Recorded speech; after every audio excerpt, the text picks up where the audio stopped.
That family secret was revealed during what was supposed to be a happy moment. For context, my family has always been super close-knit. My grandma Vera was turning 80 and we were throwing her this massive surprise party at my parents' house. Everyone was there. All my aunts, uncles, cousins, even relatives who'd flown in from across the country. The party was going great at first. We had this whole setup in the backyard with fairy lights and old photos of grandma throughout the years. My mom had spent weeks planning everything. Grandma was honestly so happy she kept crying and hugging everyone. About 2 hours into the party, when we were all sitting down for dinner, this woman shows up at the gate. Nobody recognized her at first. She was maybe in her 50s, well-dressed, not looking sketchy or anything. My dad went over to see what she wanted, thinking maybe she was from grandma's church or something. I couldn't hear what they were saying, but my dad's face went completely white, like scary white. He looked over at my grandma, then back at this woman, and you could just tell something was wrong. He called my Uncle Rob over, and they both started talking to this woman in hushed voices. My mom noticed something was up and went over too. By this point, everyone at the party was getting curious. My grandma was asking who was at the gate, and nobody would tell her. The woman was still standing there, and she kept looking at my grandma with this really intense expression. My cousin Daisy, who's always been nosy AF, went closer to try to hear what they were saying. When she came back to the table, she looked shocked and just whispered to me,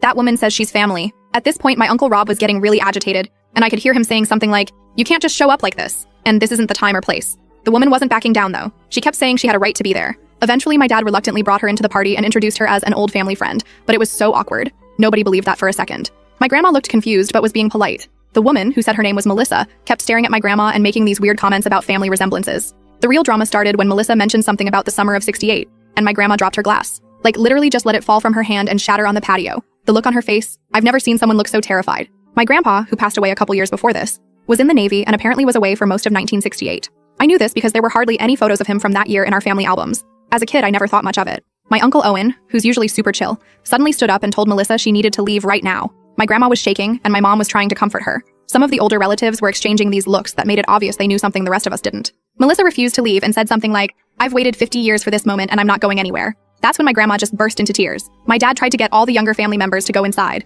which obviously made us all want to stay even more. My cousin Trevor started filming on his phone, which was so inappropriate, but I'm low-key glad he did because otherwise I'd think I imagined the whole thing. What happened next was just chaos. My grandma, still crying, stood up and said, "I think it's time everyone knew the truth." The whole party went completely silent. Melissa stepped forward and said, "I'm Dorothy's daughter." Now Dorothy was my grandma's sister, who supposedly died in a car accident before I was born. We had photos of her around the house growing up. Grandma would get emotional on Dorothy's birthday every year. Except apparently Dorothy didn't die in a car accident. According to what came out at the party, Dorothy got pregnant out of wedlock in 1968, which was a huge scandal back then, especially in our religious family. My grandparents took her in to help her through a difficult time. The story our family had always been told was that Dorothy stayed with them for a few months, then moved away and died in an accident shortly after. But according to Melissa, the truth was that my grandparents pretended Dorothy died, but really sent her away to have the baby in secret. They arranged a private adoption without even telling Dorothy. When she woke up, told her the baby had died. Dorothy had a complete breakdown after that. She ended up in a psychiatric facility for years. She never really recovered and died by suicide when Melissa was in her 20s. Melissa only found out she was adopted when her adoptive parents died, and she found her original birth certificate among their papers.